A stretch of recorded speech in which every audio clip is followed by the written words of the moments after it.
This cornfield right here was the first one we planted this spring. It's been in the ground for nearly a month now. Photosynthesis is really starting to kick off. Very green leaves. We just side dressed it yesterday, so it will be grabbing even more nitrogen in the near future. This corn is already nearing the V6 vegetative growth stage. Extremely good root development, and I'm sure there was even more on there before I ripped it out of the ground. Healthy looking plants. We do have some weed presence out here in between the row. This field though was just sprayed probably 2 days ago with Acuron GT, so it will take probably a week for these weeds to die off from that Callisto component in the product. Overall, really good start to this cornfield. This is the last field of corn that we planted this season, and it looks pretty good. Almost 100% emergence across the field. We are going to be coming back with a post-emergence passive herbicide. Make sure we've got a nice residual layer down. That way this corn can get up, get to canopy, and outcompete any weeds that come up. This is Beck's 6557 Double Pro corn, working on its third leaf as we speak. Good root development, and actually better than I make it look right here because I ripped some of the roots off in the process of taking it out of the ground. We got plenty of moisture on the ground here, nice and saturated. I'd like for the rain to cease for maybe a couple weeks, get some warm weather, really see this corn get off to the races, especially once we get some side dress 32% nitrogen on it. Good looking Beck's corn here. This is our first planted field of soybeans. Much like our first field of corn, it's been in the ground for nearly a month, and we're starting to see some very good development starting. These soybean plants are far from seedlings at this point. It's working on its second trifoliate. You've got your cotyledons down at your bottom, your first leaves, and then your first trifoliate, and then here's another one unfolding. Soybeans don't emerge as cleanly as corn, so some plants are going to be farther along than others. Some of these plants have more neighbors around them. Others are kind of running solo. So they're all going to be different sizes, but they should fill in to what we need in the area. You can see soybeans are a shallower rooted plant than corn. Although their root structure may not have the length or the size of a corn plant, it is just as complex, if not more. You can see on the roots that we've already started the nodulation process, which is how these soybeans synthesize their own nitrogen from the atmosphere with the help of the rhizobium bacteria. Unlike corn, they're self-sufficient on a few more nutrients. However, they do have very high phosphorus and potassium requirements. Honestly, we couldn't ask for this field to look any better than it does right now. Very good emergence. We're gonna have a canopy here in another probably 3 weeks. These soybeans are gonna grow very slowly at the beginning, but they grow exponentially after that.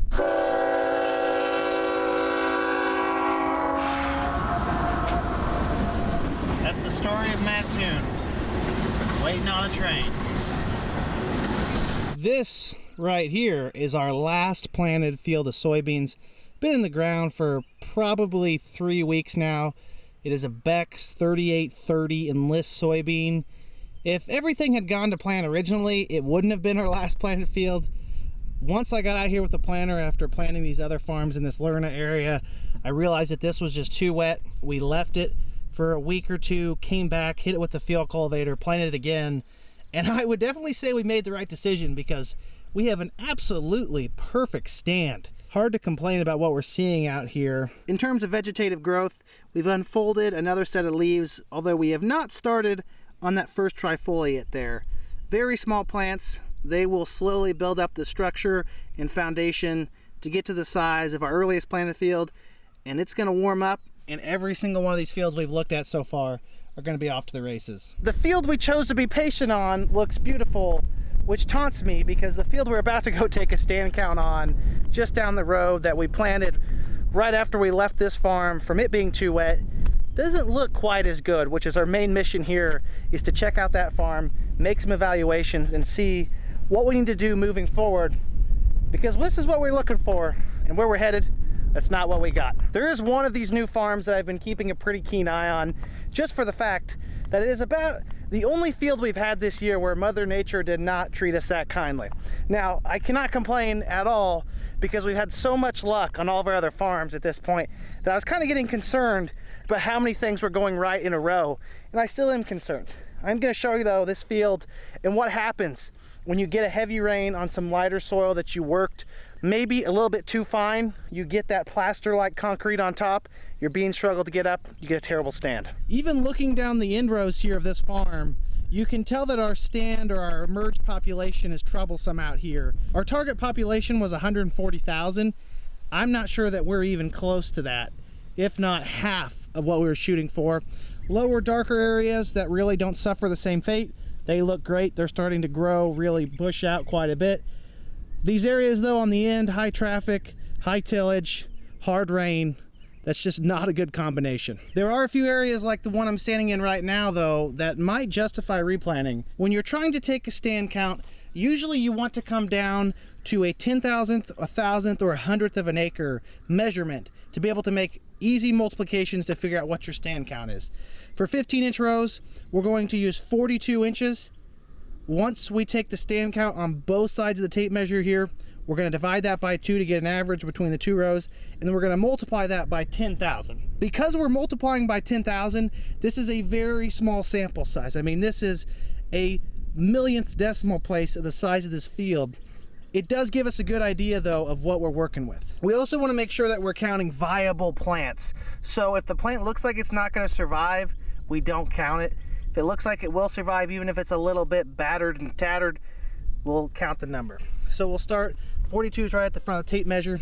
1, 2, 3, 4, 5, 6, 7, 8, 9, 10, 11, 12, 13. So we're going to divide that by 2. That's 6.5 times 10,000.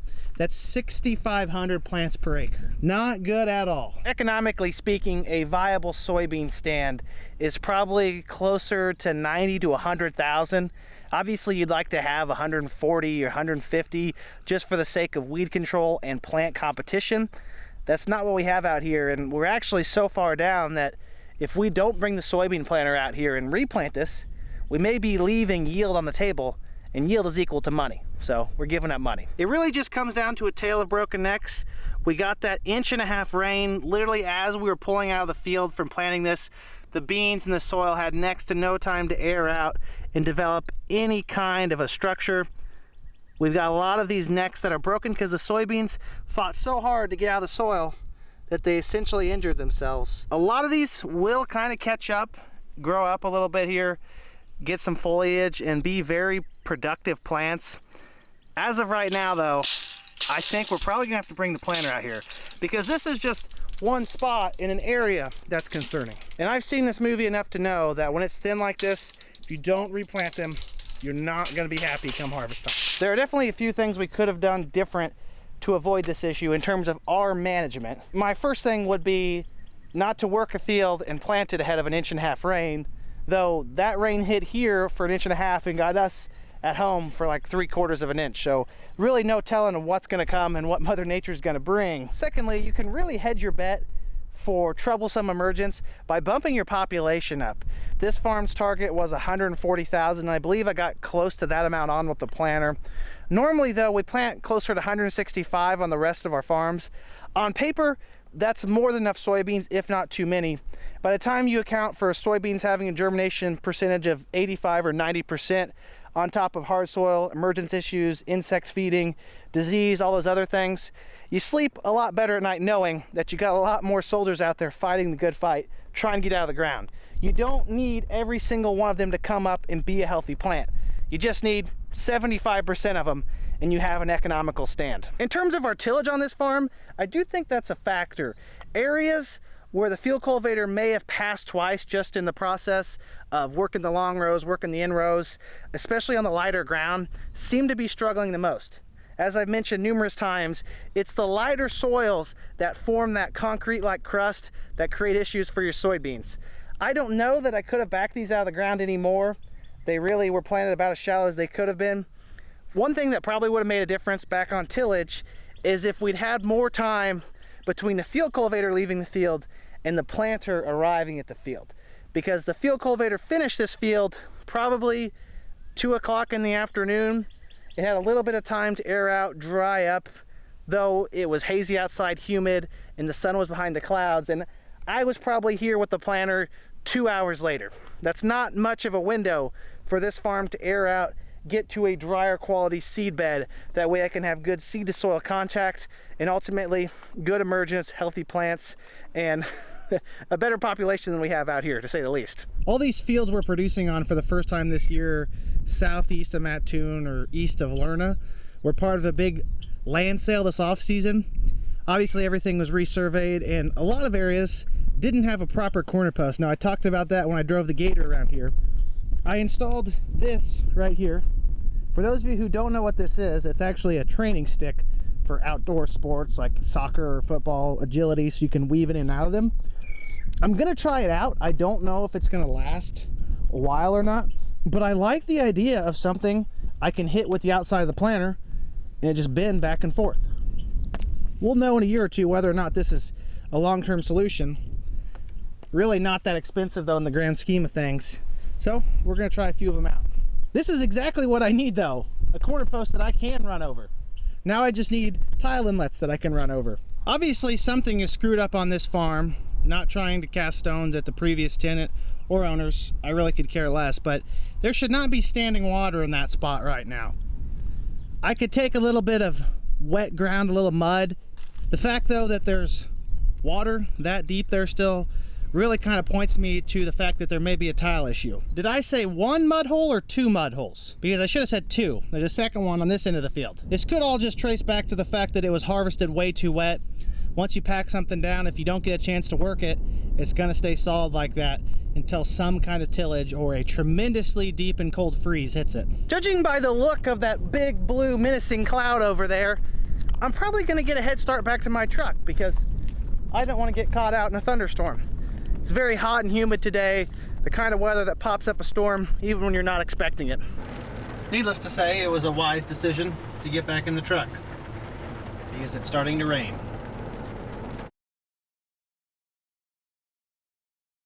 The rain was just enough to sideline us for a day from hauling corn. Jeff and I are gonna be back at it. Gotta finish emptying that one grain bin out, 2 more at that site, 3 more at another bin site. Again, I don't want to jinx us. This truck has been performing extremely well. I really think I-70 Truck Repair on the north side of Effingham, who was the last in a long line of mechanics to look at this truck, fixed our silly automatic transmission by replacing that inertia brake.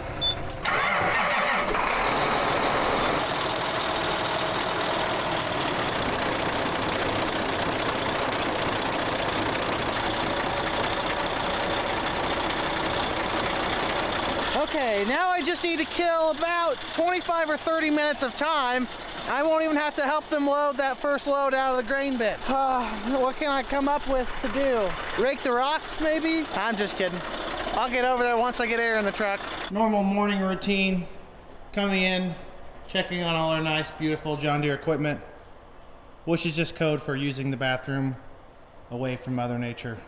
I'm not gonna ruin any surprises here, but as of right now, 1, 2, 3, 4, 5 things in this barn are gonna be traded off within the next year. Any guesses what it is? Or what they are?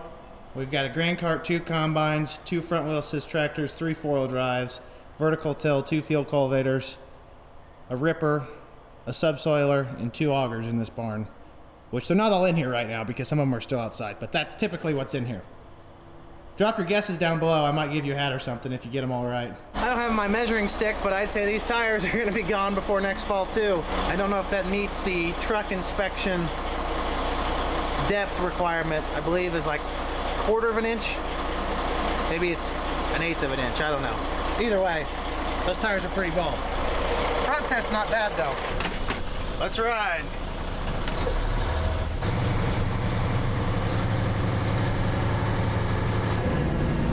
Shoot, we didn't time that right. He hasn't even started loading yet. So much for getting out of all the no fun work. This bin site looks kind of wet. Hopefully that's not an issue.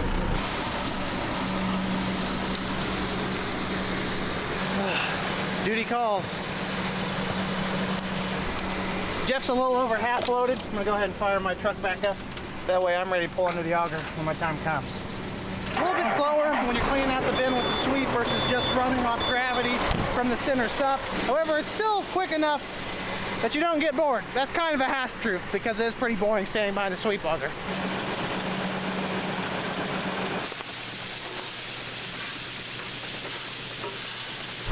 It's our turn. Let's try not to get stuck. I'm stuck right now. I'm not even buried in anywhere. I just have no traction. Semi-trucks. You gotta love them.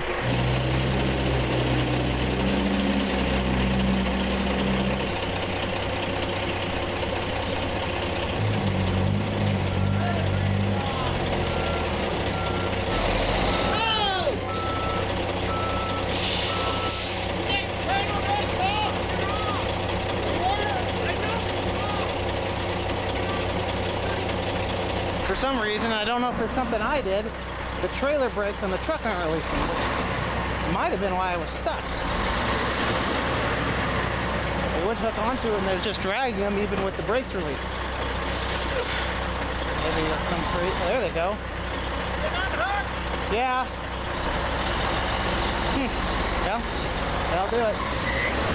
Okay, we finally got it sorted out. Not sure what was wrong with the truck. We're loaded and ready to go to the elevator. Jeff somehow managed to get back very quickly. In reality, it wasn't any quicker than normal. We just wasted about 20 minutes messing around with the truck, the brakes, getting it unstuck, whatever the problem was, something wasn't right. We're gonna make sure he gets under the auger. Once he does, we're gonna head and go. These sweep augers, especially on a bin like this with a smooth floor, are pretty self-sufficient. They do require some manual labor behind them, scooping up with a shovel and sweeping up with a broom. Other than that, though, it's not really that hard of work.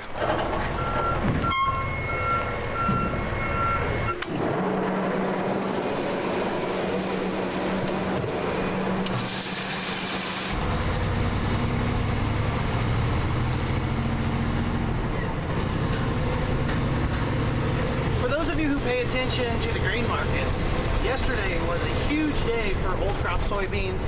The July contract was up 50 cents. Our local elevators moved their basis, so basically the difference between futures price and cash price to zero. Essentially what this means is that there's no discount for your grain right now.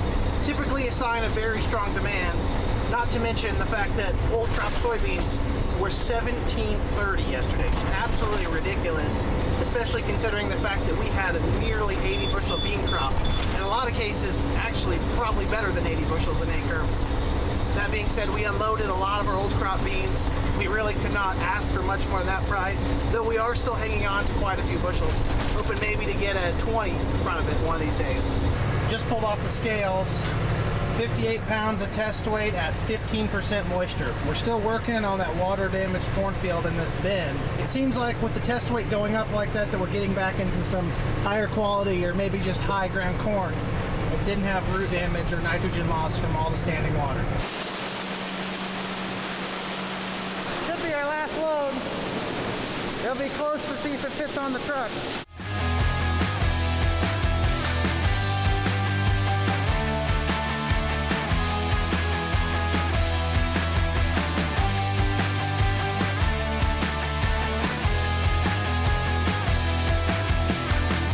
That's all she wrote for this one. Time to clean up outside and move to the next bin.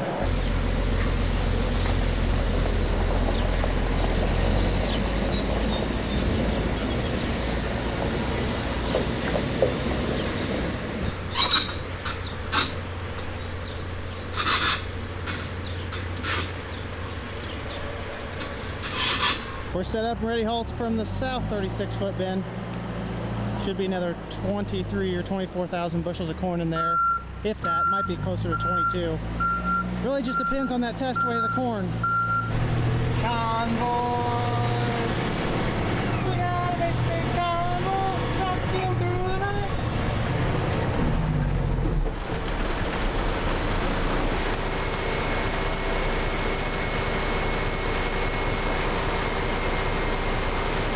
This truck does a lot of vibrating, if you can't tell.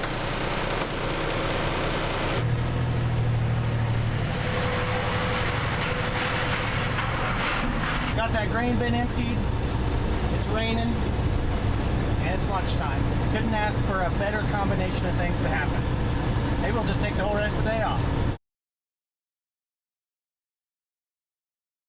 Today is the 31st of May, the day after Memorial Day. I want to take a quick moment and thank all of you who have served, who have had family members that have served over the centuries here in the United States to help protect our freedoms.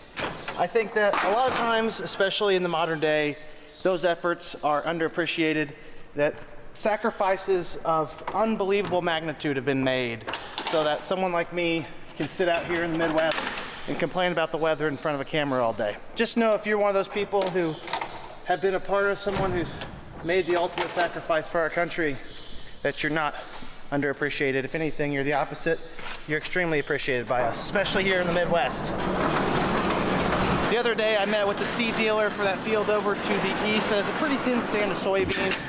We determined that the big 100-acre field just has pretty poor stand, 50 to 60,000 in a lot of places, which is going to justify more than just spotting in beans. We're actually just going to splice in 100,000 plants per acre on the entire field, essentially giving the rest of the field some reinforcements. We're going to get the seed tender out, run up to the Beck's dealer, pick up some Beck's 3030 soybeans, and get to it. Check this bad boy out. This is a new batwing mower that we picked up in November. It's mowed a little bit now, off camera. I'm actually not the operator of this most of the time. Looks like a nice machine, but we're gonna put it through the test and see if it's decent.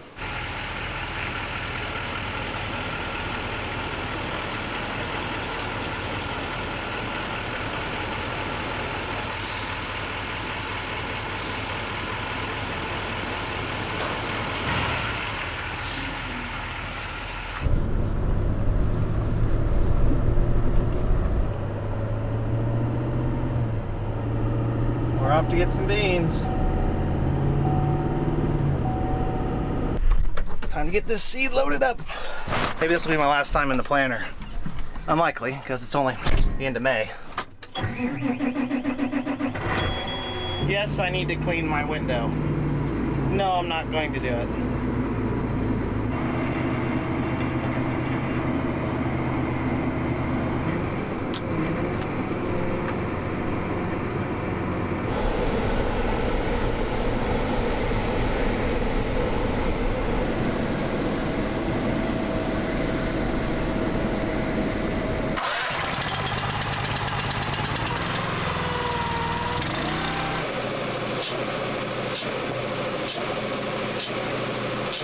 I apologize for not explaining the top to you guys earlier in the season.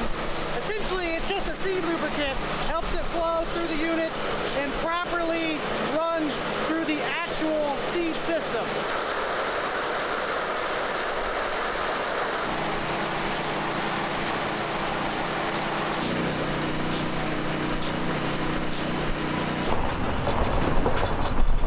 It's time for me and all my baggage to hit the road, heading about 10 miles to the east to replant some beans.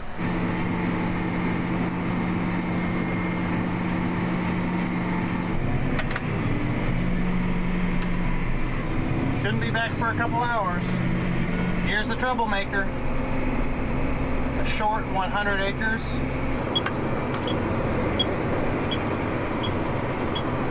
You can tell this spot definitely needs it.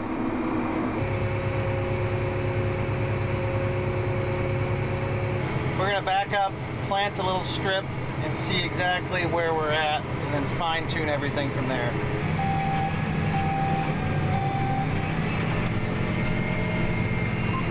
Unlike the first time we planted this, the soil is actually in fantastic shape right here. Those are way in the ground.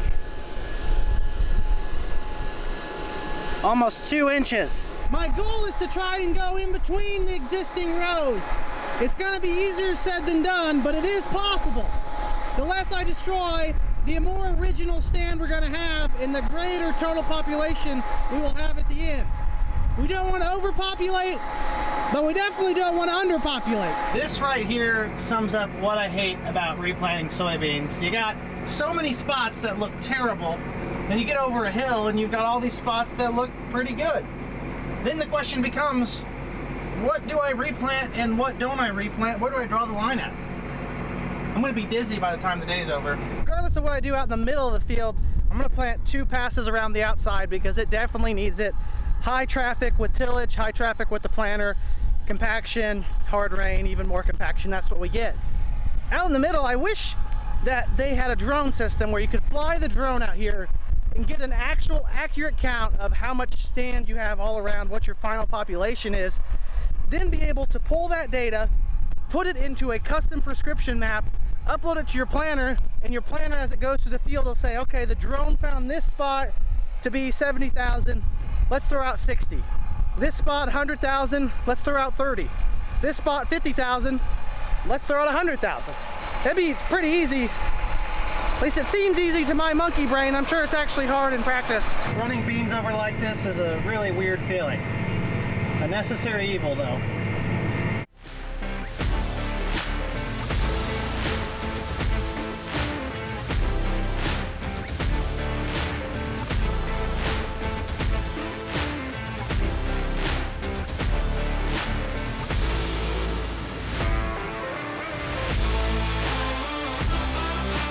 This is so much less stressful when you just do the entire field, no guesswork involved. And we're really not doing a ton of damage with that angle we're running. A lot of these beans will perk up pretty quickly. We definitely ran a few over here and there. For the most part though, a lot of them will bridge back up And survive. Some of them, like right there, they're definitely dead. But overall, when this extra 100,000 comes up, if we get 80 or 90 out of it, we'll be money ahead. And with this heat right now, it's 90 plus degrees, soil temperature's probably in the low 70s. These will grow fast. This is really just indicative of how much of a gamble farming decisions are. Every year it seems like there always ends up being a day or two during the planting season that happened to be a terrible day to plant. May 2nd, when these beans went in the ground the first time, was one of those days. We know that in hindsight. At the time though, it was the right decision, and I still stand by planting this the first time. The soybean planter pass is actually one of our cheaper passes through the field, so I can't complain too much. Should be closing in on the finish line here pretty quickly. Only a little bit left out there. We did it. You think I'm good at planting the first time? I'm even better at planting the second time.